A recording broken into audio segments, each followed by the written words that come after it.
Hi guys, welcome back sa aking YouTube channel. Ngayon guys, isi-share ko lang sa inyo itong para sa ating mga OFW.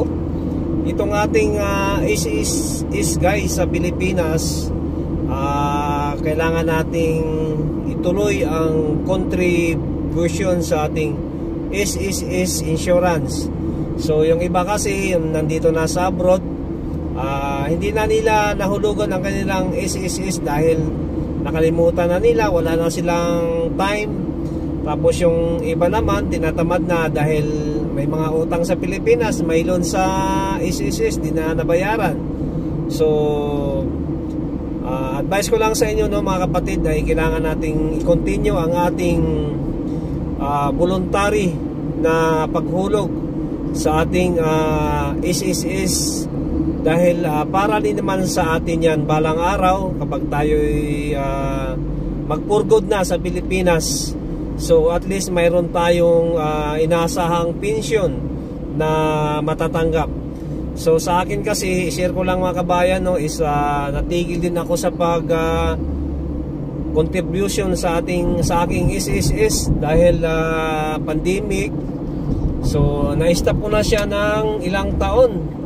Kailan pa nahulugan ko siya mga kabayan, last 4 years. So matagal-tagal na rin na hindi ko nahulugan. So napag-isip-isipan ko na kailangan ko na talaga siya i-continue dahil ako'y nagkakaedad na. So ilang taon na lang. So habang nandito pa tayo sa abroad, ay kailangan na natin i-continue para matapos na natin yung binigay ng ISIS na 120 months para tayo makapag-pension. At kahit nasa tamang edad na tayo, kahit 60 na tayo, ang alam ko kasi 60 pa 65, in-adjust na ang ISIS yan para sa ating mga OFW. So hanggang 65 pwede pa tayo mag-continue sa paghulog. So sa akin mga kapatid, naka 80 months na yata ako. So kailangan ko pa siyang i-continue para matapos ko yung 120 months. So sayang naman, nakapag-umpisa na ako. So ilang months na lang, 40 months na lang, makumpleto ko na yung 120 months. So advice ko mga kabayan, mga kapwa ko OFW, ituloy lang natin ang ating hulog ng is dahil dito kasi sa abroad o saan man bansa kayo, wala naman pakialam yung mga pinapasukan nating company. Hindi naman nila alam yung is na yan, pag-ibig na yan, saka PhilHealth na yan. Tayo talaga mismo ang mag-obliga na maghulog sa ating mga insurance sa Pilipinas dahil para din naman sa atin yan. So advice ko lang sa inyo, punta na lang kayo sa consulate, dahil may office naman ang is doon. Bigay nyo lang yung bigay nyo lang yung is number nyo kung hindi nyo pa nakalimutan, kasi pag hindi nyo alam ay hindi matitrace ng is yan. Siguro matitrace naman siguro dahil andun naman yung pangalan mo sa system. So mas maganda alam mo yung is number mo para madali lang pagpunta mo doon sa mga consulate kung saan man tayong bansa, para mabigyan kayo ng bracket kung magkanong ihulog natin sa isang buwan. So umpisa kasi yan sa 1,100 yata ang pinakamababa. Tapos mayroong 2,000 piso yan piso. Mayroong 2,000, mayroong 3,000 monthly, pero ang alam ko ang pinakamalaki dyan is 4,400 yata ang isang buwan, ang pagkakalam ko So yun lang mga kabayan, sinishare ko lang dahil ako na-stop din ako paghulog sa is. So sayang naman kung hanggang buhay natin hindi natin hulugan. So at least kung mahulugan natin, mayroon na tayong asahang pension sa Pilipinas pag tayo nagpurgod. So ganun lang ang gagawin natin, mga kaibigan ko, mga kaibigan kong nasa abroad. Advice ko lang sa inyo, katulad ko, napabayaan ko yung is contribution ko.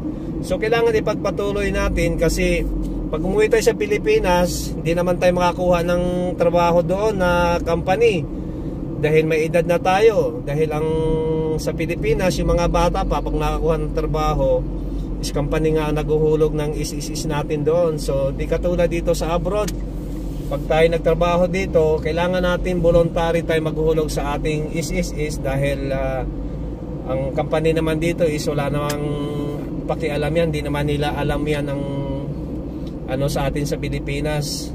So tayo na rin ang mag-obliga maghulog para sa ating mga SSS, Pag-ibig or PhilHealth. Pero ako wala akong, in-stop ko na yung ano ko, Pag-ibig at saka PhilHealth. So ito na lang siguro yung SSS ang i-continue ko kasi madali kasi yan pag tayo tumanda na, basta kompleto lang ang hulog natin. 120 months kailangan natin mahulugan yan. At saka pag may mga utang pa tayo dati, yung loan, pwede naman natin bayaran yan ng dahan-dahan para matapos natin yung utang sa is.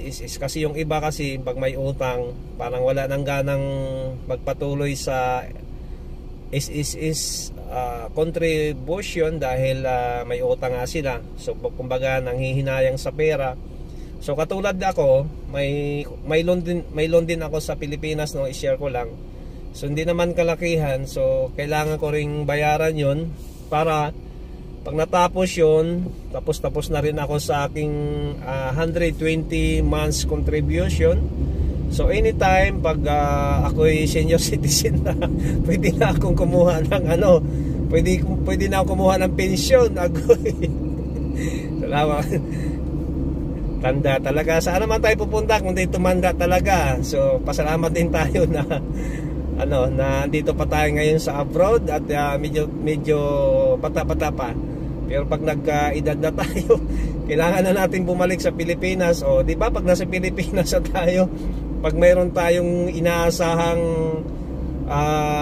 pensyon katulad ng SSS, meron kang mahugot-hugot, pambayad doon sa ano, pambayad sa kuryente, pambayad sa mga ano, mga pambili-bili ng kahit ano-ano. O di ba sayang din 'yon, oy. Kung meron ka ng is pension, siyempre meron ka pang ano, meron ka pang senior citizens pension. Agoy. Wala tayong magagawa, doon talaga tayo pupunta pag tayo tumanda na, no? So habang bata pa tayo, yung advice ko is kailangan natin hulugan yung is natin. So wag tayong pabaya. Katulad ko, nagpabaya ako ng ilang taon, di ko nahulugan yung is ko. Sayang naman siguro kung tuloy-tuloy ko hinulugan yon. Mag-antay na lang ko ng aking pension. Pero di ba nag-pandemic nga, di ko na nahulugan, na stop na. So sayang naman kung pabayaan natin ang ating insurance. Sayang din yan mga kabayan, no? Dahil para din sa atin yan. So advice ko sa inyo mga kabayan, saan man kayo sa abroad ngayon, mapa Europe man, mapa Middle East, mapa Asian countries, ituloy natin ang ating is contribution mga kabayan, no? Dahil para sa atin lang naman yan. Dahil pag uwi natin sa Pilipinas, meron tayong aasahang pensyon. O di ba? Kasi pag matanda ka na tapos hindi mo nahulugan nung nasa abroad ka pa, siyempre magsisisi ka. Isipin mo, buti pa hinulugan ko yung is ko noon nung bata-bata pa ako, nung nasa abroad pa ako. So dapat meron na sana akong pensyon ngayon. So yun mga kabayan, no, advice ko. Habang nasa abroad tayo, saan man tayo sa abroad, yung mga is natin na stop natin hulugan. So hulugan na natin mga kabayan. Kumbaga tawag dito voluntary contribution, voluntary nating hulugan dahil wala naman tayong company aasahan pa na maghulog sa ating is member. So tayo na talaga ang magpatuloy pag nasa abroad na tayo. So ang gagawin nyo lang, punta lang kayo sa consulate para mabigyan kayo ng computation kung magkano huhulugan nyo sa isang buwan or every 6 months. Dahil sayang din ang panahon mga kabayan. Ako katulad ko, hindi ko na nahulugan yung is ko. Sayang, nanghihinayan din ako. So siguro ipapromise ko sa sarili ko itong taon na to na itong January kasi ang umpisa ng hulugan dito. So itong January ay umpisahan ko na hulugan tong is ko. Sayang eh. So ayun lang, maraming salamat mga kabayan, no. Sana'y nakakuha kayo ng idea sa aking sinishare na video tungkol sa ating is insurance. So sana nakakuha kayo ng idea. Wag natin ibahala ang ating insurance na is dahil para sa atin din naman yan pag tayo tumanda na, pag tayo bumalik na sa Pilipinas. So ngayon medyo okay pa tayo dahil nandito tayo sa abroad, na kinikita pa tayo. Ay kung paano na lang kung wala na tayong kinikita, wala na tayong inaasahan sa Pilipinas. So yun lang ang advice kong mga kabayan. Sana nakakuha kayo ng idea. So sa mga hindi pa nag-subscribe sa akin channel, subscribe niyo ako, i-share at pindutin na rin ang notification para update naman kayo sa iba ko pang i-upload na video. So maraming salamat mga kabayan. Ako'y nagda-drive na papasok sa aking trabaho. So sinishare ko lang, no. So ayan, maraming salamat. Bye bye.